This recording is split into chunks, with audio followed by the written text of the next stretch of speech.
Hello, once again, Don Wolf here at Cornerstone Worship Center in Vestaburg, Michigan. And today we're bringing you another, well, I should say this one's recorded, it's not live, because this is Sunday, and the two you see on my right ministered here today. But anyway, here with us is Richard and Lori McLane. And they are missionaries to Portland, Poland.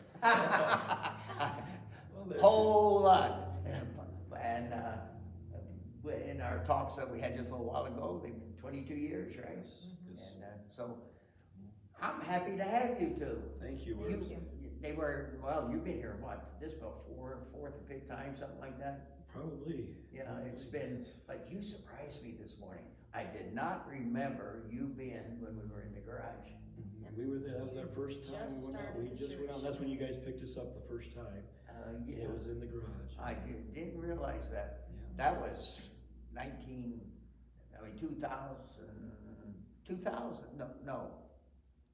2000 was, we started there. And we only was there for about 2 years. Yeah, I think we were there in 2001. Okay. Because we came to Poland in 2002, and it was that first itineration. We were with you there in the garage. So if you don't do things right, it's our fault because you came to us right up front. You were one of our first churches. You showed us what to do. Oh, no, you don't want me to show you what to do. You have I call it an interesting story about how you decided to go to Poland. Would you share it with us? Sure. My family was missionaries to Mexico. No, I didn't know that either. Oh, you didn't? No. Yeah, they were missionaries to Mexico. We were there approximately 6 years, plus or minus.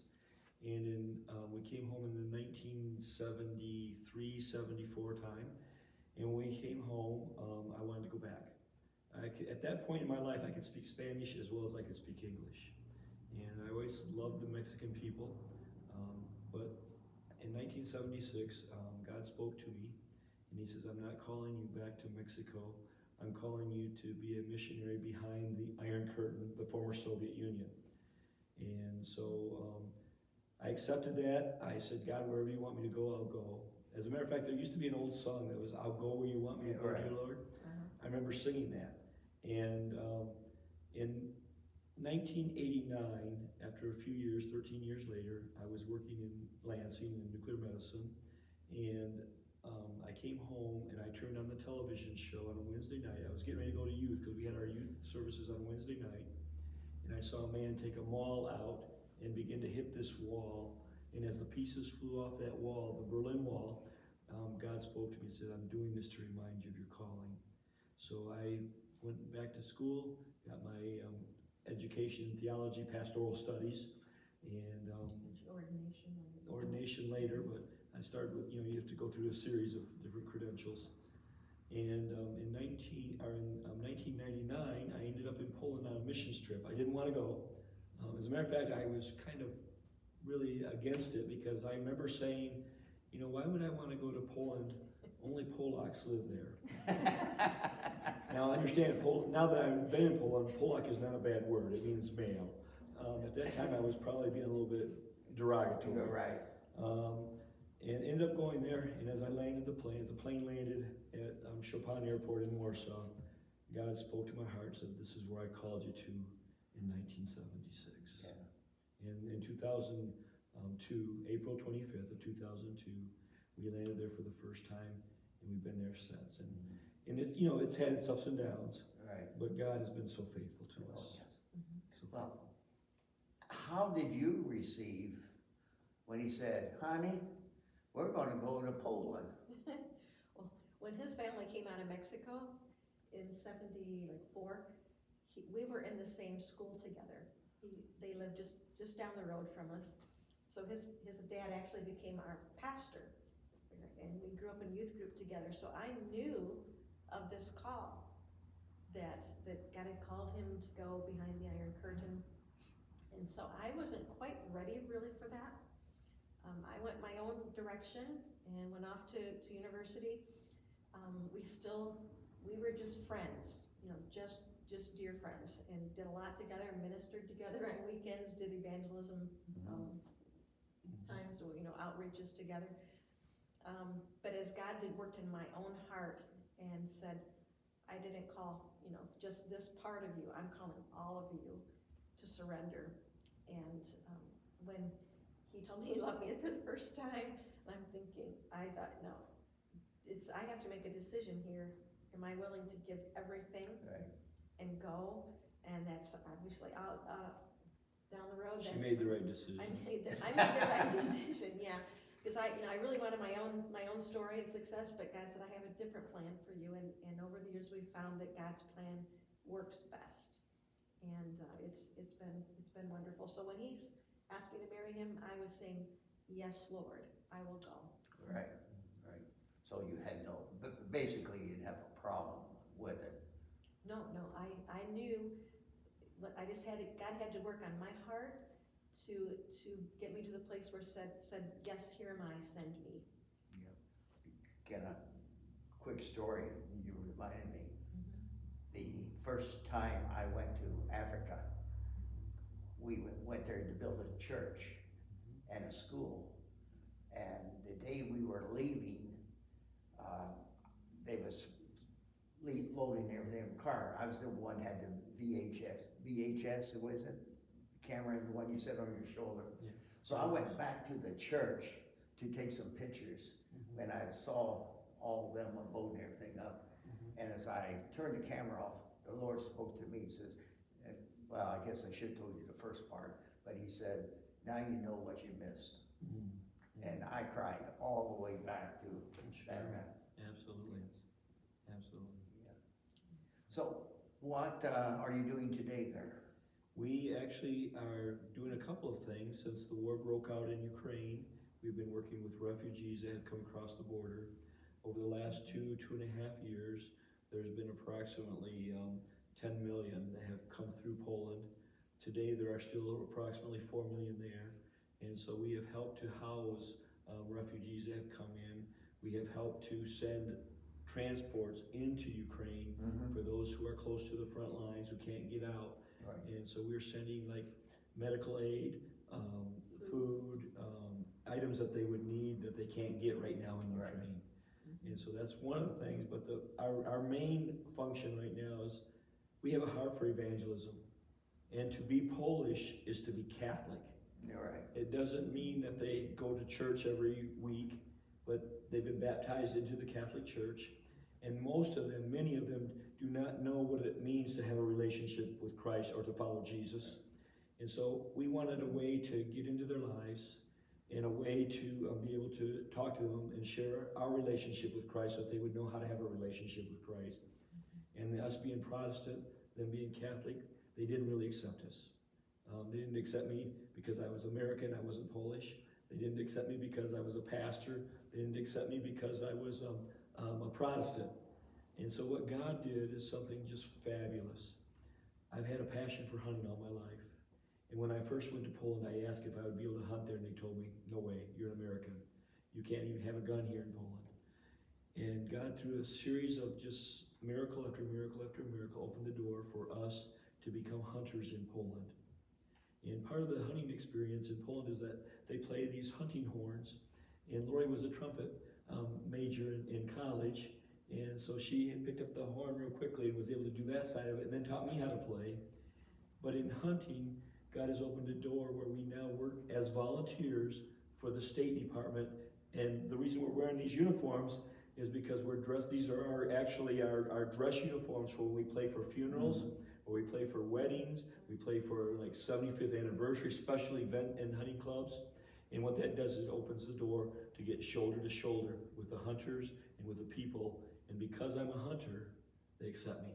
Yeah. And I can share how to have a relationship with Christ. Just gets, it's like a barrier that they put up because you're Protestant. Right. And that breaks, the barrier just disappears.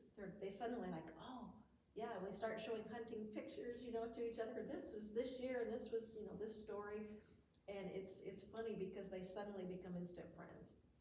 And then you're able to get into their lives and share, what Christ is to us, and they open up and we can pray with them and, share the gospel. we build trust. Right. And as we build trust, the relationship expands.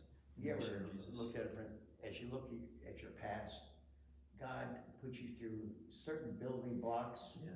that you don't realize He's doing this because He's preparing you for exactly what He wants, that He designed you for. Exactly.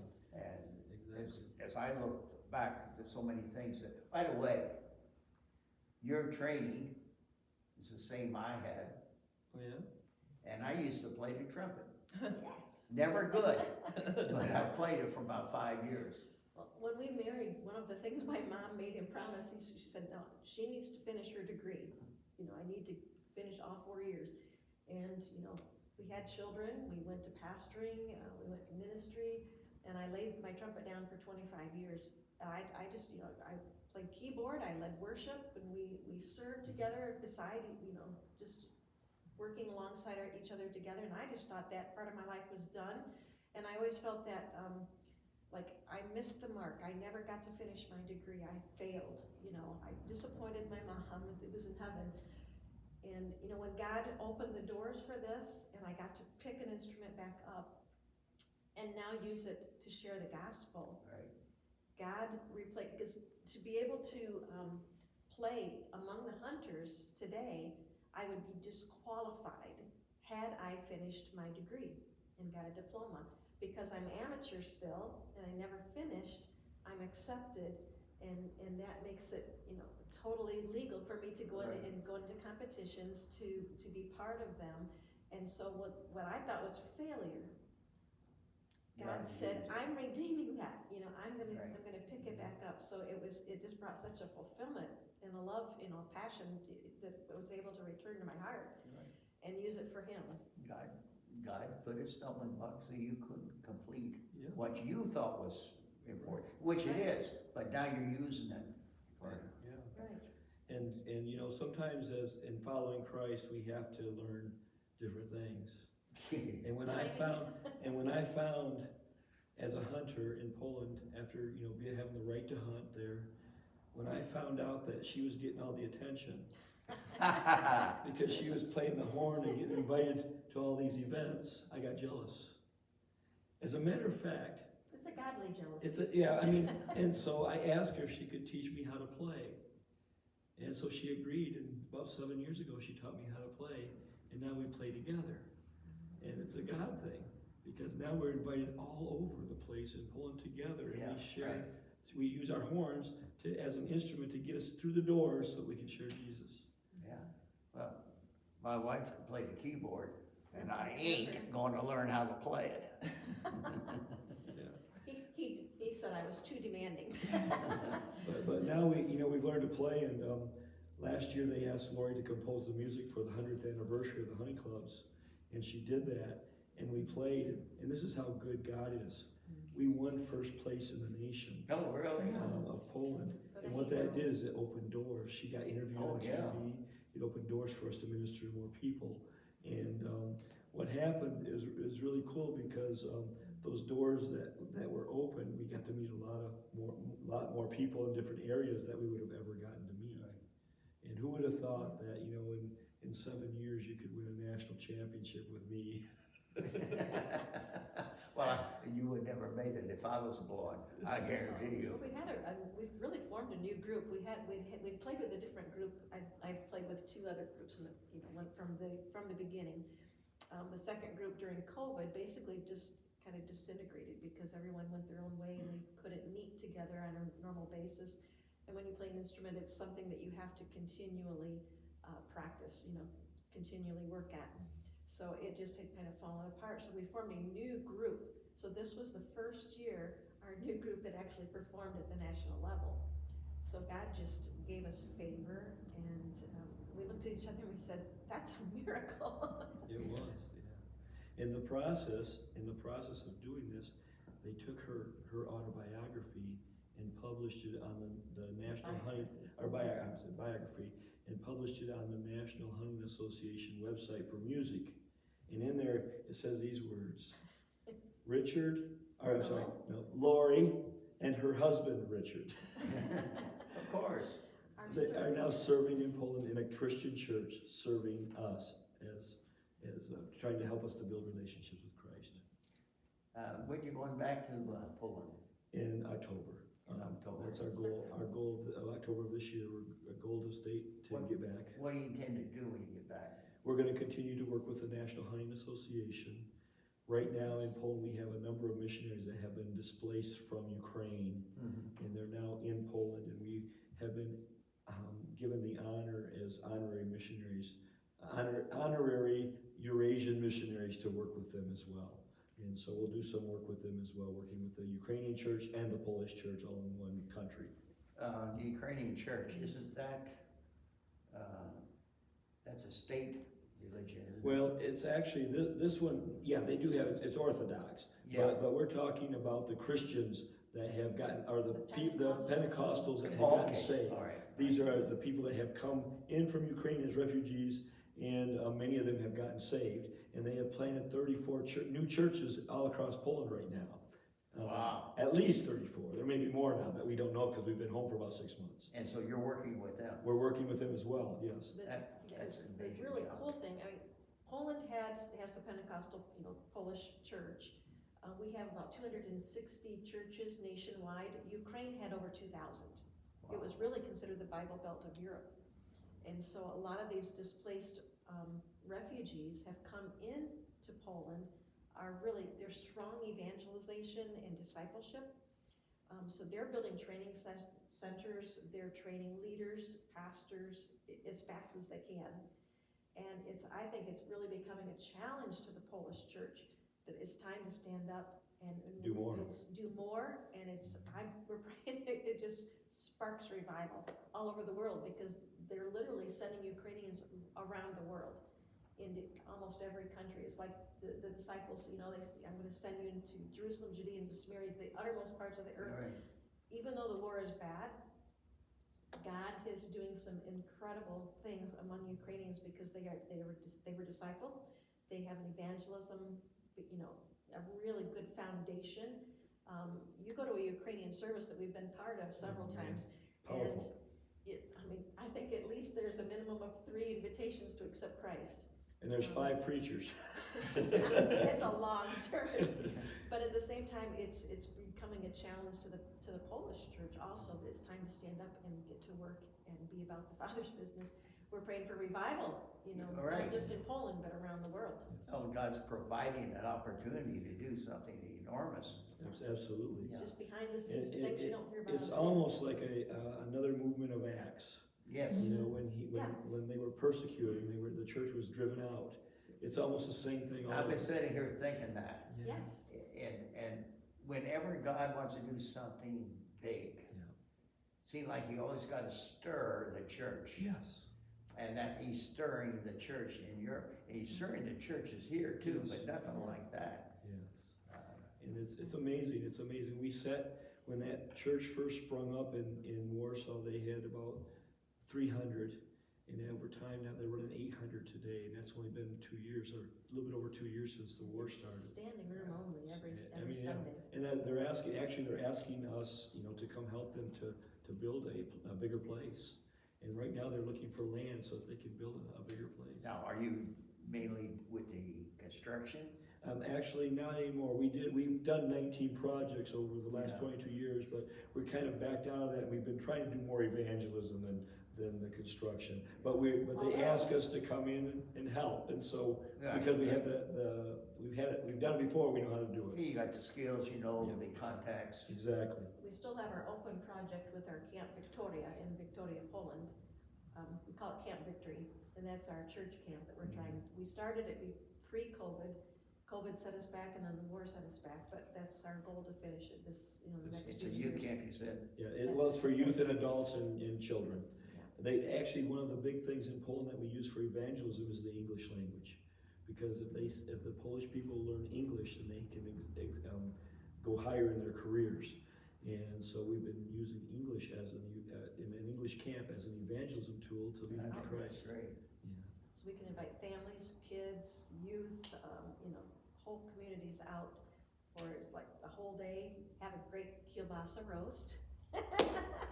It's the best over at campfire. And we would invite you to come, but you don't like kielbasa.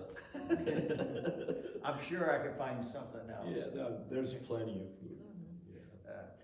I hate to say this, and my wife will probably throw some, my wife's sitting out there, people.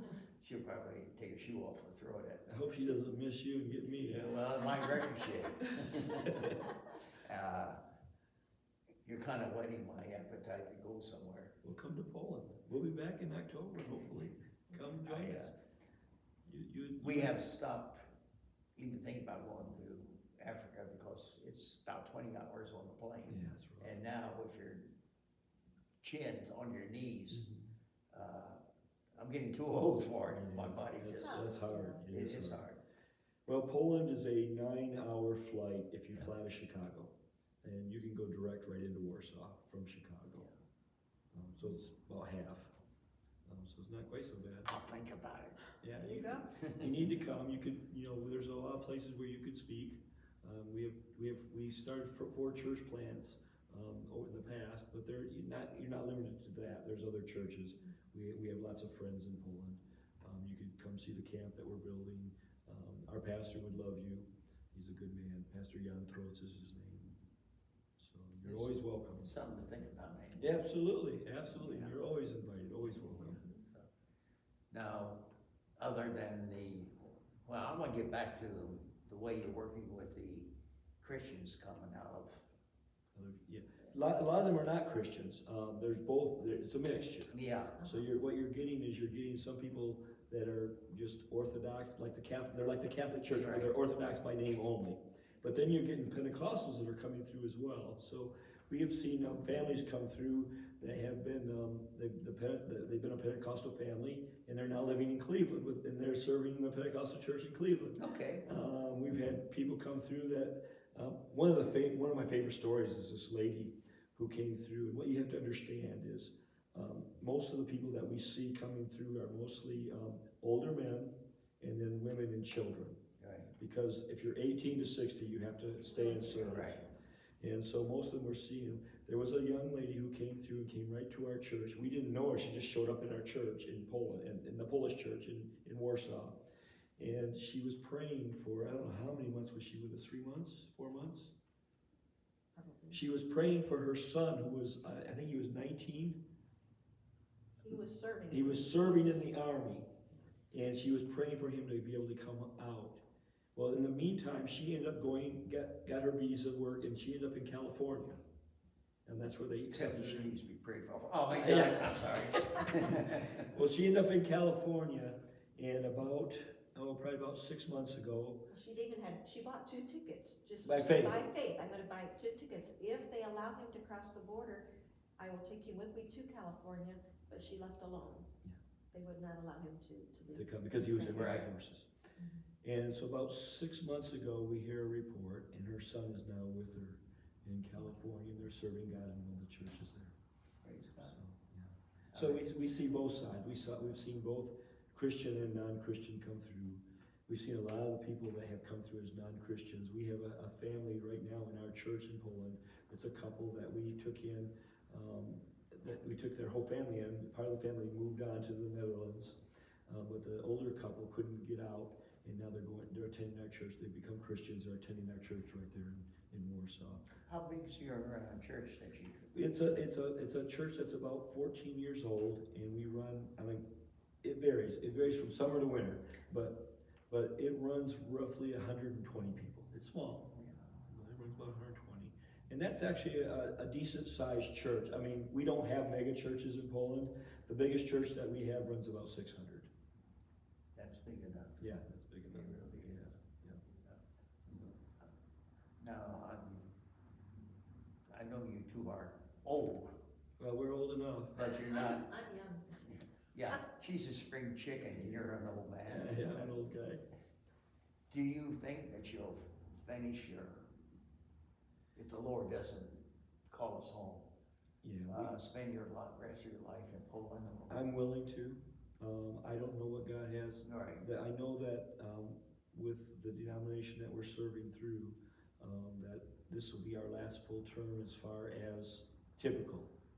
And usually a term is 4 years. You can ask for extensions, and we're gonna absolutely ask for as many extensions as they'll give us. But once you reach full retirement age, then you have to, it depends on your health, and it depends on some other things as to how long you can stay overseas. So it may, what they explain to us is every missionary is looked at individually at that point, once you reach full retirement age. Because of health reasons, because of family reasons, because of personal reasons. And so and that will happen this term. Right. And so that's why I'll reach full retirement age this term while I'm over there. And so that's why I'm gonna say we're gonna keep asking for extensions as long as they'll give it to us until they say you have to come home. We feel good, we feel healthy. Yeah. As long Until I as- came to the States, I felt healthy. Yeah. He's allergic to the US now. I used to make a lot of trips to Africa with the organization you're with Mhm. in MAPS. Sure, And sure, we built a absolutely. lot of churches. Yeah. And Yeah. so I know what that's about. Mhm. I've worked, matter of fact, I came that close of going to Kenya, Mhm. and believe it or not, they wanted me to run a press. Oh, the printing press, A or? printing press. Awesome. And I know absolutely nothing about printing press. Okay. So that probably wouldn't have been a good choice. Well, God knew. Okay, but yeah, there were some things that got in the way, and I probably would back down on that anyway, but I wanted to go. Sure, I absolutely. really wanted to Yeah. go to East Africa. And, And I believe with all my heart that God uses our I mean, you've been on trips, multiple trips to Africa. 15, 16, Yeah. 17. And so God still used you in Africa. Right. And I believe God uses that because He puts a passion in our hearts Yes. to do certain things. And I believe that's why we're with the National Hunting Association today, is because I had a passion for hunting. You want to take my AR-16 back with you? I wish I could. No, we can only use certain types of weapons over there for hunting. It's got to be a hunting gun. We got 3 minutes. Okay. So, I'd like to invite you to say whatever you would like to the world. Okay. Okay. Go ahead. You go first. Just to always remember that God will use whatever He's placed in your hands. You know, a passion. Never think that it can't be used for Him. And never quit. Never give up. When the going gets tough, that's when God's about to break something new open that is far greater than what we've ever seen before. That is true. And, you know, many years ago, we felt discouraged. We thought maybe this is God calling us back to the U.S. Had we not stayed the course and said, God, until you say our time is up, we will stay the course. We wouldn't be seeing the wonderful things that God is doing now. It's our best ministry in all of our lives. So we're excited about that. So don't give up. Stick in there and trust God. Use what He's placed in your hands to honor Him and let Him bring the fruit and give Him the glory. The world and sometimes the church wants to turn you into a cookie cutter, and they want to tell you what you have to do to be most successful in the kingdom of God. But God has His own plans. Yes, He does. God has His own way. I just want to share one little small example. I had a Sunday school teacher give me $100 as a young boy so I could buy a suit because she wanted me to be a preacher. I ended up buying a gun with that $100. And God has built with that use of that gun, God built a passion in me for hunting. And God is using, first of all, my passion for Him, but second of all, my passion for hunting to serve Him in a foreign country, 4,000 miles away. And if I hadn't had that passion, we wouldn't be doing what we're doing today. So we're not cookie cutter cut into what God wants us to be. God has a specific plan, a specific idea for each one of us. And Uniquely. because of that, a whole new door is open for you to minister. That's right. And I am unique, Yes. as we all are. Yeah. Well, thank you for watching. As you can see, why we got an enormous love for these two. And we invite you to come back again next week. And once again, hopefully we'll have another interesting couple to talk to. Hopefully.